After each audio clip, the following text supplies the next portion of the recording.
झांसी से सबसे पहले खबर, जहां पर एनआईए की टीम से झड़प पर एक्शन हुआ है। 10 नामजद समेत 100 अज्ञात पर एफआईआर दर्ज किया गया है। भीड़ ने मदरसा टीचर को एनआईए से छुड़ाया था। कल एनआईए की टीम ने झांसी में छापा मारा था। खालिद नकवी से 18 घंटे तक पूछताछ हुई थी और तब हमने देखा था कि किस तरह से जब नकवी को लेकर जा रहे थे उस वक्त किस तरह से भीड़ पूरी गली में जमा हो गई थी। पुलिस वालों से झड़प हुई, एनआईए की टीम से झड़प हुई। अब इस पूरे मामले में एक्शन हुआ है। 10 नामजद समेत 100 अज्ञात पर एफआईआर दर्ज कर ली गई है। भीड़ ने मदरसा टीचर को एनआईए से छुड़ाया था, वो तस्वीर भी हम आपको दिखा रहे हैं। अब इसके बाद कार्रवाई हुई है। कल एनआईए की टीम ने झांसी में छापा मारा था। खालिद नदवी से 18 घंटे तक पूछताछ हुई थी और जब नदवी को लेकर जा रहे थे उस वक्त लोगों ने उन्हें रोकने की कोशिश की थी। एनआईए टीम को खींचने की, छुड़ाने की नदवी को कोशिश की गई थी। अब इसे लेकर एक्शन हुआ है और यह बड़ा एक्शन कहा जा रहा है। 10 नामजद समेत 100 अज्ञात पर एफआईआर दर्ज कर लिया गया है।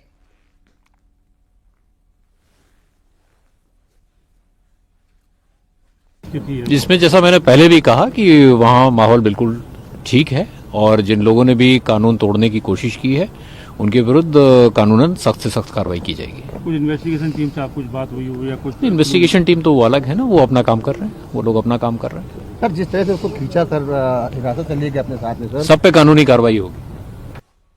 और बातचीत करने के लिए अश्वनी इस वक्त फोन लाइन पर हमारे साथ जुड़ गए हैं। अश्वनी, कल हमने वो तस्वीर देखी थी, एनआईए की टीम जब पहुंची नदवी को लेने के लिए उस वक्त भीड़ वहां पर जमा हो गई थी और अब इसके बाद कहा जा रहा है बड़ा एक्शन हुआ है, कुछ लोगों के खिलाफ एफआईआर दर्ज की गई है। क्या जानकारी इसे लेकर मिल रही है? देखिए, जो जानकारी मिली है उसके मुताबिक पुलिस ने शहर कोतवाली क्षेत्र में 10 नामजद और 100 अज्ञात जो लोग थे, उन्होंने जो छुड़ाया था खालिद मुफ्ती को एनआईए की हिरासत से, उनके खिलाफ कोतवाली में गंभीर धाराओं में मुकदमा दर्ज किया गया है। इसके अलावा कल तकरीबन 18 घंटे तक पूछताछ हुई थी मुफ्ती नदवी से। तमाम बातें सामने आई थी कि मुफ्ती नदवी कहीं ना कहीं जो जैसे संगठन है उसको लेकर कुछ गतिविधियों में लिप्त होने की आशंका थी। इसके अलावा विदेशी फंडिंग, ऐसी भी आशंका थी कि विदेशी फंडिंग में भी ये शामिल था। तो कुल मिलाकर के मुफ्ती नदवी से 18 घंटे की पूछताछ हुई। इसके बाद जैसे ही हिरासत में लिया था तत्काल सैकड़ों की संख्या में समर्थक अचानक एकदम से मुफ्ती नदवी को छुड़ाने के लिए आ गए थे और काफी धक्का मुक्की भी हुई। एनआईए के अफसर भीड़ में गिर भी गए थे। इसके अलावा पुलिस कर्मियों से भी काफी धक्का मुक्की की गई। इस दौरान भीड़ छुड़ा भी ले गई थी एनआईए की हिरासत से मुफ्ती खालिद को। इसके बाद मौके पर तमाम पुलिस अधिकारी आते हैं और वो दोबारा से मुफ्ती खालिद को एनआईए के हवाले करते हैं। तो जिस तरीके से आश्चर्यजनक रूप से सैकड़ों की संख्या मुफ्ती के जो समर्थक आ गए, भीड़ भाड़ कभी जुट गई, हो अल्लाह हुआ, धक्का मुक्की हुई और मुफ्ती को छुड़ा ले गए, ये बड़ी बात थी। इस मामले में झांसी पुलिस ने बड़ा एक्शन लिया है और तकरीबन 100 अज्ञात और 10 नामजद लोगों के खिलाफ पुलिस ने मुकदमा दर्ज कर दिया है। इसके अलावा एडी जोन कानपुर आलोक सिंह जी आए थे, दौरे पे मौके पर गए थे। उन्होंने भी सख्त निर्देश दिए हैं कि जिस तरीके से कार्रवाई की गई, जिस तरह से हिरासत में सीधे छुड़ाया गया है मुफ्ती खालिद को, वो बहुत ही चिंताजनक बात। ऐसे में एडी जोन का साफ निर्देश है कि आरोपियों के खिलाफ सख्त से सख्त कार्रवाई की जाए।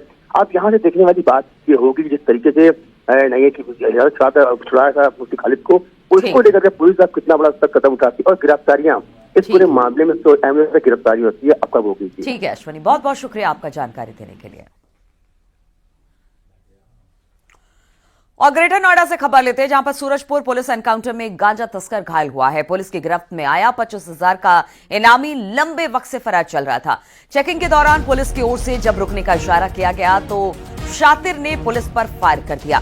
पुलिस की जवाबी कार्रवाई में तस्कर को गोली लगी है। बदमाश के पास से एक अवैध तमंचा, कारतूस, चोरी की बाइक बरामद की गई है। शातिर पर हरियाणा में कई केस इस वक्त दर्ज है।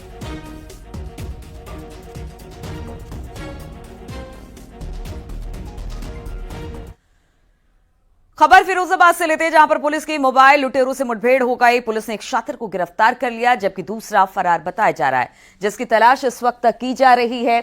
मामला थाना शिकोहाबाद इलाके का है। आपको बता दें कि गुरुवार को शातिर बाइक पर एक शख्स से मोबाइल लूटकर फरार हो गए थे।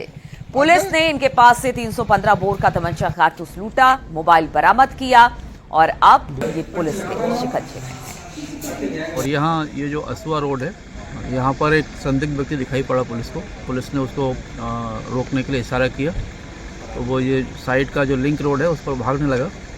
पुलिस के द्वारा उसे रोकने का प्रयास किया गया तो उसने पुलिस पार्टी पर फायर कर दिया जवाबी फायरिंग में पुलिस की ओर से जो फायरिंग की गई उसमें इस व्यक्ति के पैर में गोली लगी है, इंजर्ड हुआ है ये।